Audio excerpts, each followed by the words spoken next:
C'est à la fois une des séquences les plus attendues et les plus débattues de notre émission, pièce maîtresse de l'émission pour ses partisans. Le quiz serait pour ses détracteurs cousu de fil blanc, voire truqué. Dans un souci de transparence, dont il était temps qu'il se manifeste à 3 jours de la quille, je vous propose d'écouter en amont de l'épreuve un extrait d'un quiz récent qui vous en démontrera tout le sérieux. Que peut-on trouver sur le drapeau du pays que l'on ne trouve sur aucun autre drapeau au monde? Un fusil d'assaut? Une faucille mais pas de marteau, une girafe à 3 pattes. Une girafe. Faucille. Girafe. Le fusil. Le fusil. Le fusil. Le fusil. Maintenant que nous savons la rigueur qui préside à ce quiz, jouons sereinement à Burn to be Alive. Première question, Stéphane, elle nous emmène aux États-Unis. Vous aimeriez, je suis sûr, interviewer Joe Biden. Oui, beaucoup. Qu'est-ce que vous lui poserez comme première question? Vous avez déjà réfléchi à ça? Je prendrai son pouls, je vérifierai déjà que... parce qu'on a tellement dit que... Vous demanderez un bilan de santé. Oui, je sais ça tourne au ralenti à l'intérieur. On parle du président des États-Unis quand même, Stéphane. Oui, mais... Voilà en tout cas la question que je vous pose sur ce président qui a marqué l'histoire en devenant, vous l'avez souligné à votre manière, le plus âgé à occuper la fonction de président. Son deuxième prénom est Hyacinthe, comme la fleur. Vrai ou faux? Ça me dit rien, mais bon, Si, je en crois même que c'est- temps, enfin, en ça me même dit temps, quelque ça n'aurait chose. pas de sens, quoi, vous n'auriez pas dit Jacinthe pour... Il peut avoir un vieux prénom français comme Hyacinthe Rigaud. Il a des origines françaises, donc c'est crédible en tout Bon. cas. Oui, j'aime beaucoup Hyacinthe Rigaud, très belle exposition à Versailles. Alors on va dire oui. Vous avez perdu. C'est Oh. faux, Stéphane. pas Et en Hyacinthe, plus, on c'est- l'a beaucoup entendu, ce nom, parce que c'est pas plus viril que Hyacinthe. Son deuxième prénom, à Joe Biden, c'est Robinette. Joe Bah, Biden s'appelle en fait Joseph Robinette C'était le nom de sa Biden grand-mère. Junior, origine Française. française. Ah, c'est ça. Robinette. Ah. Question numéro 2 pour vous, Clémentine Portier-Kaltenbach. Petite question de Joe Biden pour vous aussi, Clémentine, car je suis un arbitre sévère mais équitable. Joe, durant sa jeunesse, était bègue. Il a voulu devenir maître nageur. Aucun lien. Aujourd'hui, la piscine où Joe Biden a été maître nageur est la piscine Roosevelt. Vrai ou faux? La piscine où Joe Biden. Écoutez, Toutes Joe les piscines Biden, s'appellent Roosevelt. il est né. Pourquoi pas? Enfin, elle pourrait porter le nom de n'importe quel président Bah oui. américain. Elle pourrait s'appeler Kennedy ou Non, mais pas Nixon. ou ça, Lincoln, c'est sûr, et parce pas que- Nixon. Ils ont d'accord. débaptisé Ouais, celle-ci. ouais. Bon, je vais dire oui, je n'en ai aucune idée. Comment voulez-vous que je le sache? Cette question est Ben, débile. Tout simplement en vous y connaissant en histoire. Ou en piscine. Ou en piscine. Vous avez perdu. C'est Bah faux. voilà. Je faisais appel non pas à votre qualité d'historienne, mais à votre sens de la déduction. Joe Biden a été élu président des États-Unis. S'il y a une piscine dans laquelle il a été maître nageur, la piscine s'appelle la piscine Joe Biden, qui se trouve en Caroline du Nord, et non Roosevelt, forcément. Imaginez bien, la piscine tout de suite a été très fière de s'appeler Joe Biden, vu Elle qu'il s'est avait enseigné débaptisée. là-bas. Exactement. Elle a été Il débaptisée. Elle s'appelait pas comme ça quand il était maître nageur. Ah bah oui, non, C'était ça, votre effectivement, question. effectivement. Vu Eh ben, quand non. il y était, Mais elle non. s'appelait Abraham Lincoln. Il a été maître nageur en 1962 et la piscine a été baptisée à son nom en juin 2017. Ouais, bon. Question D'accord. numéro 3 pour vous, Stéphane. Parlons impressionnisme. Oh oui. Claude Monet, mort en 1923 à Giverny, très beau jardin, sa peinture, ses nymphéas, sa grande barbe, son jardin japonais. Parmi ses œuvres, Étretat, Soleil couchant, qui a été peint en 1883. Grâce à des chercheurs, on sait exactement ce qu'avait mangé l'artiste en peignant le tableau. Vrai ou faux? Pardon, j'ai envie de vous dire pardon. Ça serait génial. Ah oui, oui, oui. J'aime beaucoup cette idée, voyez-vous. Sans doute il a dégluti. Et manger un Big Mac.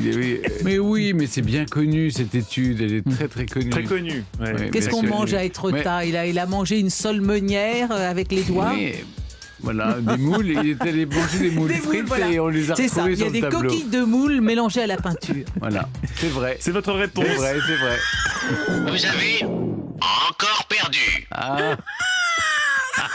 Oui, on a peut-être perdu, mais on a bien ri. Et vous savez, ça, c'est historiquement vôtre. Il a peint des moules. C'est faux, Stéphane. Bah c'est oui, faux. évidemment. Étonnamment, en revanche, pourquoi cette question ridicule? Eh bien parce qu'il y a eu une étude qui a été menée sur ce tableau et on sait qu'il a été peint le 5 février 1883 à 16h53, dernier coup de pinceau. Comment? Eh bien, un groupe de scientifiques mené par un professeur d'astronomie, grâce aux lettres du peintre, à la météo de l'époque, à la position du soleil dans le tableau, à la marée représentée et à un logiciel qui redessine les ciels du 19e siècle, on a pu faire cette datation extrêmement précise du tableau. À quoi ça sert? à rien. On est Non. content. Mais voilà, c'est l'avancée de la science. Question numéro 4 pour vous, Clémentine Portier-Keltenbach. Clémentine, amis auditeurs, auditrices, si vous vous baladez sur le terre-plein central du boulevard de Clichy, près du boulevard Rochechouart, vous pouvez arpenter le boulevard Coccinelle, du nom de la première femme trans connue en France. Quand il a fallu changer son état civil, elle avait un avocat, Roland Copé, le père de Jean-François. Vrai ou faux?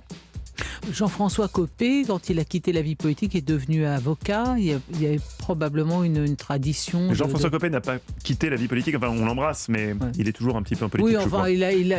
il a un peu remisé ses ambitions politiques au vestiaire, malgré tout, même s'il il doit rester. Est-ce qu'il est encore maire de Meaux? Je l'ignore. Enfin, toujours Il est toujours est-il maire de qu'il y a eu probablement chez lui une tradition de porter la robe et par là même de défendre la première femme transsexuelle ou qui donnait son nom, dont on l'a débaptisé et débaptisé le boulevard. Répétez-moi la question.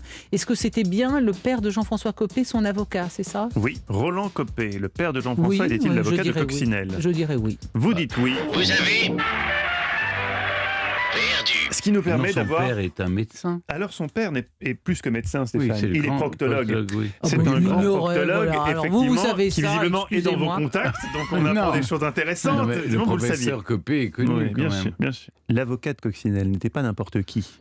C'était un Robert Badinter. Ah oui. Coccinelle nous a quittés en 2006. Elle fut connue notamment pour sa ressemblance avec Marilyn. En 1963, elle avait triomphé à l'Olympia dans un spectacle écrit par Bruno Cocatrix. Et en 1996, elle s'était mariée en 3e noces avec Ziz Dupanier, artiste de chez Michou, en direct sur TF1 dans l'émission Tout est possible, présentée bien. par Jean-Marc Morandini. Entre Et j'ai l'impression que vous Michou n'aviez pas et regardé cette le émission. proctologue et Non, non. Coccinelle, Tout ça est une espèce de tutti c'est frutti. flamboyant.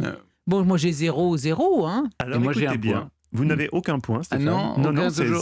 0-0. 0-0. Non, tout le monde est tout faux. Ah ben il y a l'égalité, donc il y a la dernière Égalité, il question. y a la dernière question, vous l'attendiez, la voici. La voici, une question qui nous entraîne dans votre pays préféré, le Japon. On a parlé ici du shudo, une Oui. homosexualité qui se pratiquait chez les samouraïs durant Oui. l'époque médiévale entre maître et élève. On a parlé du nushu, un Oui. dialecte japonais réservé aux femmes. Je vous propose un nouveau mot du fascinant empire du soleil levant. Qu'est-ce que le Yubari King? Rien de mieux qu'une musique chinoise pour partir au Japon. Bien joué. Effectivement. Alors attention, 3 propositions. Qu'est-ce que le Yubari King? Un tout petit poisson qui se gobe vivant mais sans aucun risque pour la santé. Une variété de melon japonais. Ou une nuit de noces où la mariée est attachée, suspendue dans les airs dans un rituel ancestral. 3. Ah oui, c'est bien ça. C'est très très bien. 2. 2. Oui, avant même que je formule... Bravo. Qu'est-ce que c'était, C'est deux, une déjà variété de melon japonais. Ah, Mais non, voilà. Stéphane, petit pervers. Une spécialité pour la nuit de noces où on attacherait... Bah, je vous rappelle quand même qu'il y a écoutez, la Convention de Genève, la torture Non, mais est écoutez, interdite, le Stéphane. bondage, c'est quand même un truc typiquement japonais, c'est Oui, ça, oui, bien vraiment. sûr. Mais vous n'avez pas vu les mangas que vous nous avez Bah fait oui, gagner? là on a gagné le super Je les ai pas manga, ouverts. là, Je n'ai pas l'âge. Sado, Mazo. Je Mais n'ai vous pas vous l'âge rendez pour pas les lire. compte. Tout le monde est En attaché. général, dans cette question, c'est toujours la pire solution C'est vrai, qui prime. c'est vrai. Mais là, Et pas là. une fois n'est Là, pas coutume, c'est pour c'était le- un vrai Oui, piège. c'est un melon très très sucré entre la c'est- pastèque c'est- et au le contraire. cavaillon. Alors c'est un melon, quand vous allez apprendre son prix, vous allez un peu déchanter. Ah, Il mais vaut qui est hors de prix, qui coûte des jusqu'à- milliers de francs. Non, Des milliers. 100 $ pièce, ce qui est déjà beaucoup pour un melon quand même, par rapport au melon de Cavaillon. Sa qualité ne fait pas débat, parfaitement sphérique. La peau est bien lisse. Quand on le présente, on conserve une partie de la tige de la queue parce que c'est plus joli. J'arrête la description car je sens monter en moi comme une excitation. C'est une sublime victoire, pas du Oui. tout par hasard. Après les proctologues chez les copés, On a parlé le de melon trans. pornographique. De proctologue, visiblement. Là, je pars plus riche qu'en arrivant. Oui, et vous avez bien mérité votre manga porno japonais. Je rappelle que c'était la récompense aujourd'hui. Europe 1, historiquement vôtre.